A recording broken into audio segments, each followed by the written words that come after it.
Today, we have two stories about people who finally got to attend an event that they'd been working toward for years, but in both cases, actually going to these events would turn out to be the biggest mistakes of their lives. But before we get into today's stories, if you're a fan of the strange, dark, and mysterious delivered in story format, then you've come to the right place because that's all we do, and we upload 2, 3, even 4 times every week. So if that's of interest to you, please offer to shovel the snow off the like button's driveway.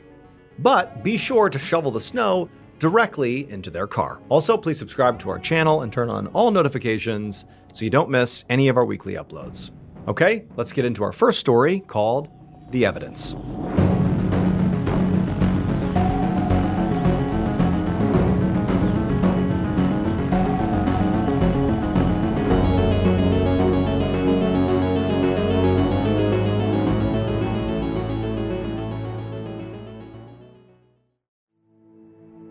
On the morning of November 18, 2019, 54-year-old detective Muzi Mkhize stood in a long line waiting to get into a courthouse in Ikapa, South Africa. So Muzi was an investigator on a very violent robbery case that was finally being tried today, even though the robbery itself had happened almost 6 years earlier. Back in 2014, a group of armed men had stormed into a couple's farmhouse in Ikapa and brutally beat the couple before making off with a bunch of electronics and jewelry and weapons and other valuables. And so Muzi and his team had eventually caught and arrested these criminals, and in fact, they were even able to recover some of the items that had been stolen.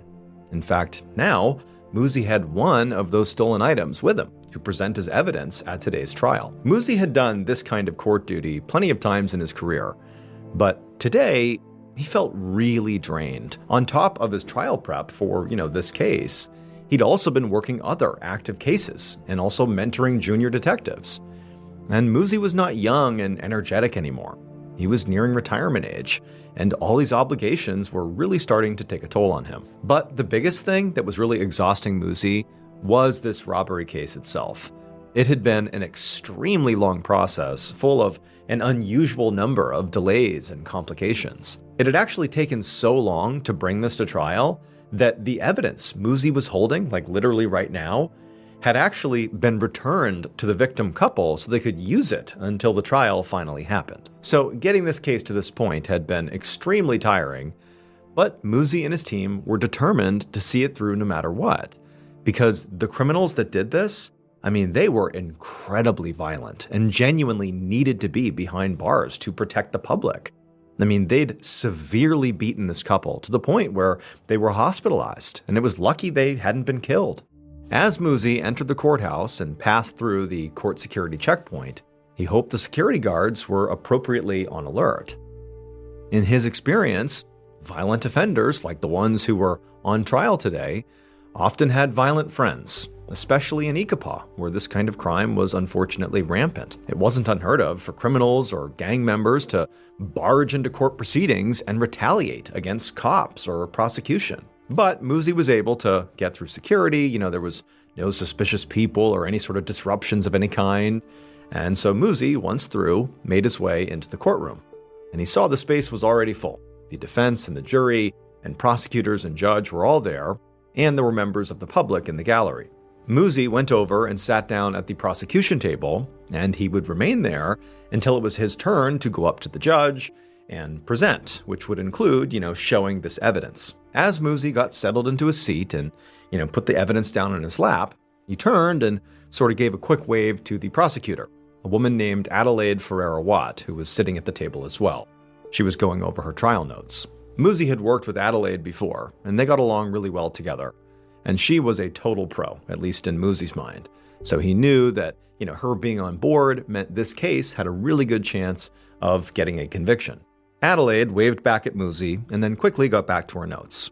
And Muzi took a look around the courtroom and everything seemed quiet and, again, there was no sign of any gang members or criminal friends charging in to cause problems. And, Muzi just hoped it would stay this way and that the trial would go smoothly and end the way he hoped it would. A few minutes later, and the judge sort of called the court to order and got the trial started, at which point Adelaide got up and began to present the case. And at this moment, despite the fact that Muzi had waited almost 6 years to get to this point, at this moment, when it finally was happening, he just felt this enormous wave of exhaustion sweep over him. He wasn't energized, it was sort of the opposite. It was like relief. And also, the room they were in was pretty hot, and, he was pretty tired, and before long, his eyelids got heavier and heavier, and eventually his head kind of slumped over to the side, and he dozed off. And at first, everything was fine.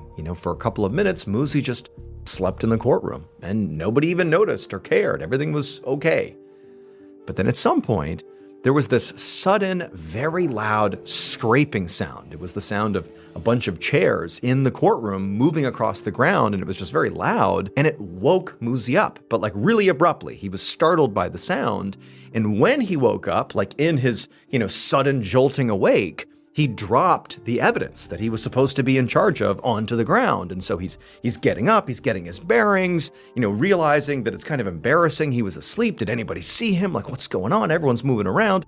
He sees the evidence on the ground, so he goes under the table, he scoops the evidence back up, and as he's sitting back up, he hears this loud, like deafening bang echo through the courtroom, and he still really doesn't know what's going on. I mean, he just woke up, it's sort of chaotic in the room, and then he hears this scream coming from the side, sort of over to his right, and he turns and he realizes the scream came from the prosecutor, Adelaide. And so Muzi looks over the table, and he sees Adelaide laying on the ground, and she's clutching her hip, and her hip is now gushing blood. And so obviously she's been attacked. That loud banging sound he heard was almost certainly a gunshot or an explosion of some kind. And so Muzi immediately is thinking, clearly the friends or affiliates of these criminals on trial have stormed the courthouse and they've attacked us. They've attacked Adelaide. Are there more shooters here? Are there more attackers in the building? And so Muzi, who again, he's only woken up like 30 seconds ago, he's still sort of confused. He begins looking around the courthouse for, perpetrators, someone who's attacking, a gunman or something. But all he sees is just the chaos of people trying to flee the courthouse and others rushing up to Adelaide to try to render care. Like, there were no perpetrators, there were no gunmen, there was nothing. It was just chaos. And so for a second, Muzi is just sitting there, not really even sure what to do, almost like paralyzed by shock. And also, again, he's just woken up. He's sort of getting his bearings.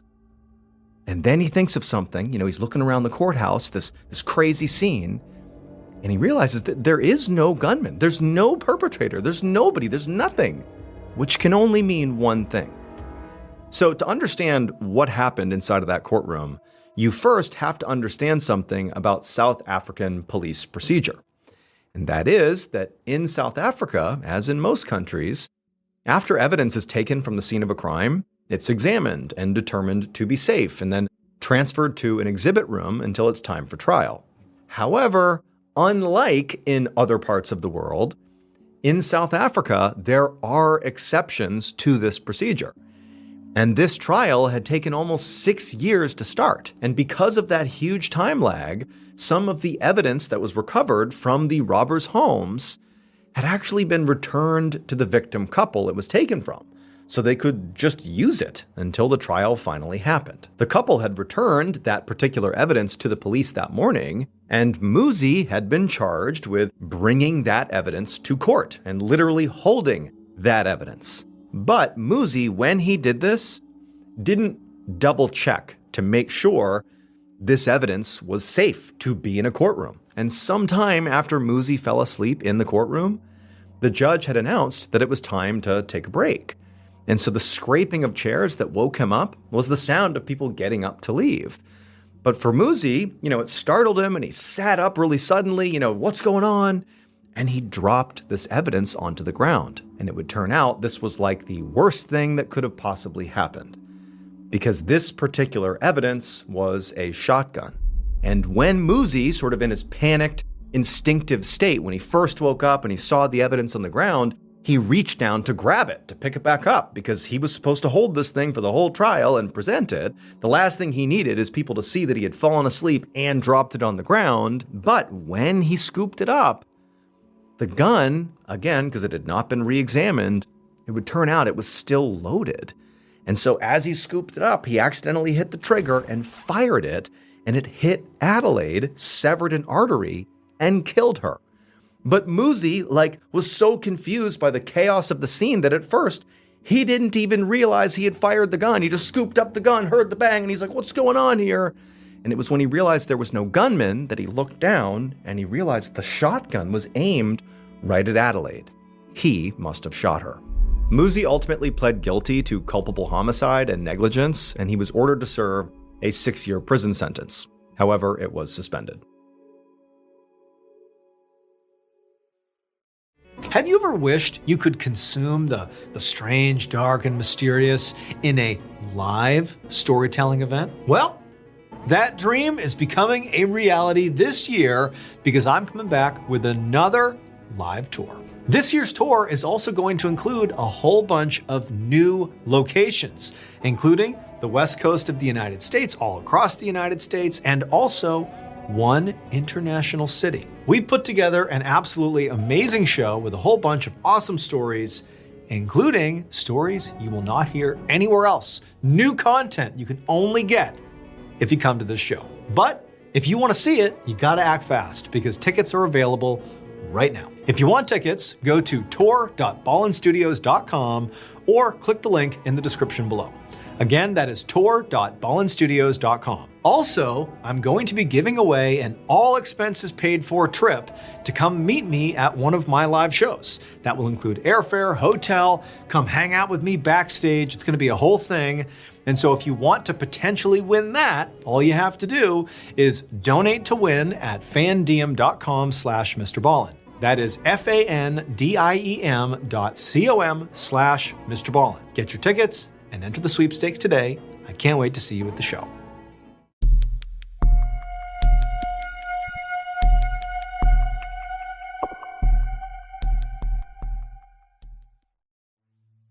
On the morning of July 14th, 1912, a 21-year-old athlete named Francisco Lazaro stood in his hotel room in Stockholm, Sweden, getting dressed and ready for the day. And he was in Sweden to run the marathon in the Olympics. So a marathon is a race that covers exactly 26.2 miles. And for elite runners, it usually takes them between 2 and 3 hours to finish. Lazaro was representing Portugal, and this was actually a really big deal. This was his home country's very first Olympics, which meant Lazaro was one of only a few Portuguese athletes at the Games. And Lazaro believed that out of all of those people, all those other Portuguese athletes, he actually stood the best chance at bringing home an actual medal. So Lazaro had a chance to do something really historic for his country. And realistically, he wasn't even that nervous because he knew he was a truly elite, incredible runner. Even though he was just 21 years old, Lazaro had already won 3 huge marathons in Portugal. So he was already a star back home. But he knew that if he wanted to win on the world stage, he would need to come extremely prepared. So that's exactly what he'd done. He'd trained for months, obviously. He'd also recently gotten a medical exam to confirm that he was very healthy.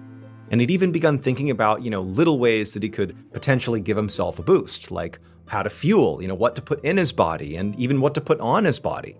I mean, even the smallest detail, like a shirt that wasn't breathable or eating something that kind of sat heavily in his stomach could make the difference between winning or losing. Because again, this is like the world's best runners. Any little edge, he was going to take it. So now, Lazaro spent the next hour putting on the very specific clothes that he had selected for this race, and also eating a perfectly balanced light meal containing carbohydrates and protein, basically exactly what he had mapped out to help him in this race. He'd been warned that it was supposed to be very, very hot today on race day.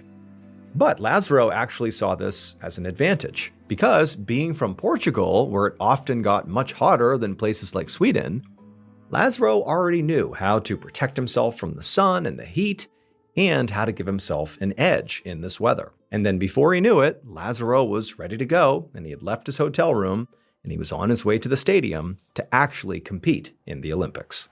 A few hours later, around 1:45 p.m., Lazaro walked out into the middle of Stockholm's massive stadium where the race was going to start.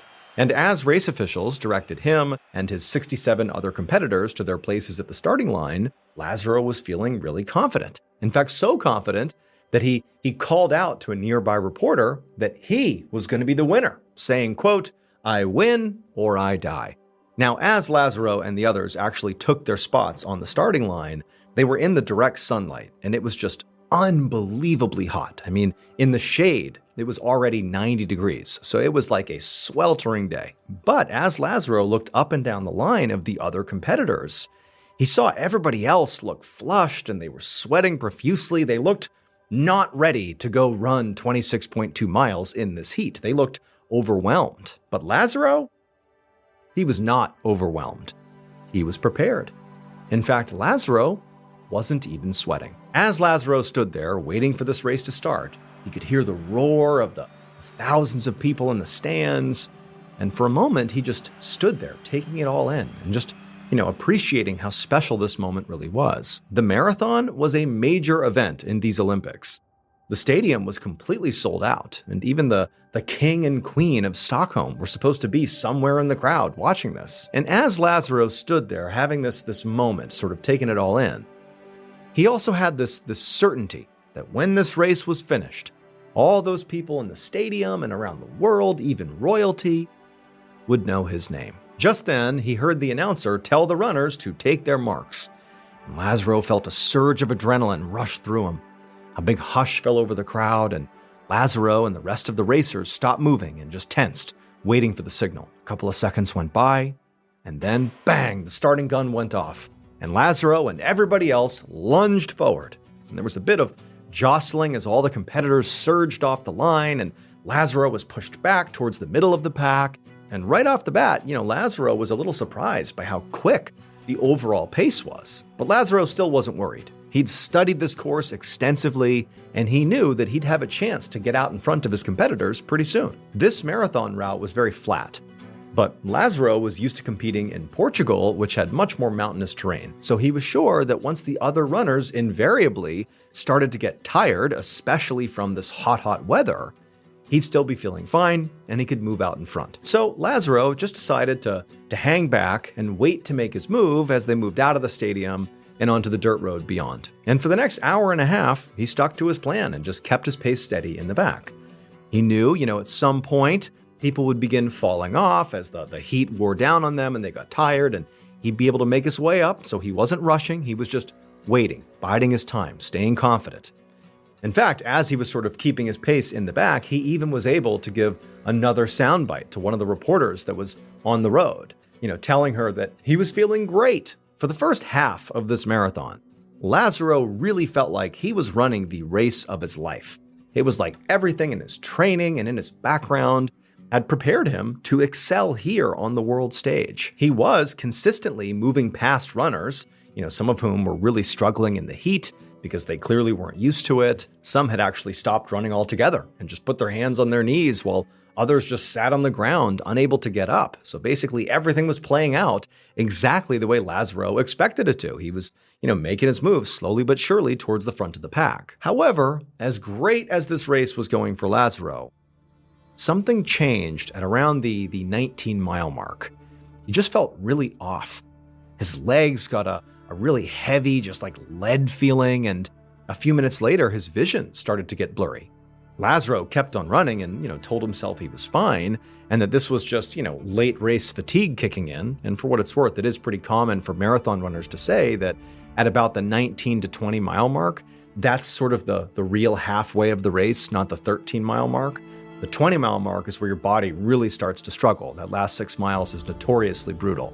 And so he's basically saying that, that's normal. This happens when you hit about 20 miles. And so as Lazaro worked as hard as he could to put one foot in front of the other and just to keep on going, he began telling himself that, this was worth it. At the end of this, there was a stadium packed with people who would be screaming his name, and he was still making such great progress. He could still win this race. But then, just a little bit later, his legs went from feeling heavy to just completely giving out.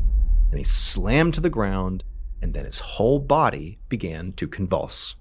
Within the hour, at a local hospital, an emergency doctor greeted a crew of Olympic medical staff as they wheeled in a man on a stretcher. They explained that this man was named Francisco Lazaro, and he'd collapsed in the middle of the marathon. And the doctor was really not surprised by this. He knew the Olympic paramedics had been swamped all day, helping other marathon runners who'd gotten sick from this really oppressive heat. However, as soon as this doctor began specifically examining Lazaro, he knew that this case was different and was much, much more serious. His other patients that day had all relatively mild symptoms like sweating and general fatigue and dizziness, which had easily been cured by providing water and cooling them off. But Lazaro, he was twitching and convulsing, and he was shouting deliriously that he'd won the race. So the doctor rushed him into an exam room and took his temperature. And when he saw it was 106.7 degrees Fahrenheit, he knew this situation was critical. A temperature that high was often fatal, and Lazaro's organs were likely already shutting down. And so the doctor yelled for nurses and other medical staff to bring in some water and some ice, but Lazaro, he did not respond to the hospital's treatments. And as the hours passed by, Lazaro actually got worse. The doctor and his team, they worked through the night treating Lazaro and trying to stabilize him. But the next morning, Lazaro died. After Lazaro's death, that doctor just could not shake the idea that something just felt off about Lazaro's death. Heat stroke can definitely be deadly, and Lazaro had seemed to have a very bad case of heat stroke, but lots of runners had gotten heat stroke during this marathon, and all of them had wound up being fine. So the doctor ultimately decided to run some tests on Lazaro to see if maybe there was something else that had been going on, like maybe there was some underlying illness or other factor that was to blame for his death. And when the doctor finally did get those tests back, the results made Lazaro famous. So remember, Lazaro had put a lot of thought into how to prepare for this big race. He trained extremely hard, he ate right, he chose the right clothes, the right shoes, and critically, he took very specific measures to protect himself from the heat, which he knew was going to be a factor. And at first, it seemed like all the measures he had taken in advance of this race had paid off. Especially when Lazaro looked down the line at the start and he saw all the other runners were like pouring sweat and flush and just looking horrible. It just seemed like everybody was already exhausted before they had even started. But not Lazaro. He wasn't even sweating because of one of the precautions he had taken. But not sweating in this type of heat was actually a very bad thing. Sweat is the body's way of cooling itself down. So Lazaro's lack of sweat was actually a sign that he was in danger. And it was all thanks to Lazaro's extra strong sunscreen. Because it would turn out Lazaro was so prepared that he went out and found what he thought would be the best and most powerful sunscreen option ever. It was a substance called suet, which is a type of animal fat that's typically used in cooking or making candles and soap. It's also sometimes used for skincare, since it has a lot of nutrients and is generally good for the skin. And Lazaro believed that because suet is very thick, it would act as a barrier against the intensity of the sun. So he slathered a bunch of suet all over his body just before the big race. What he didn't anticipate was that this suet that was now all over him would work too well. It was so thick that it clogged the pores in his skin and prevented anything from passing through, even sweat. And without a way to cool itself down, Lazaro's body essentially turned into a furnace, which cooked him from the inside out. The weekend after Lazaro's death, the Olympics held a memorial service for him, and over 20,000 people attended to pay tribute to him. And it's probably not quite the type of fame he had hoped for, but Lazaro's name is still frequently referenced today in Portugal. The Portuguese refer to someone who looks sick and bedraggled as looking like Lazaro.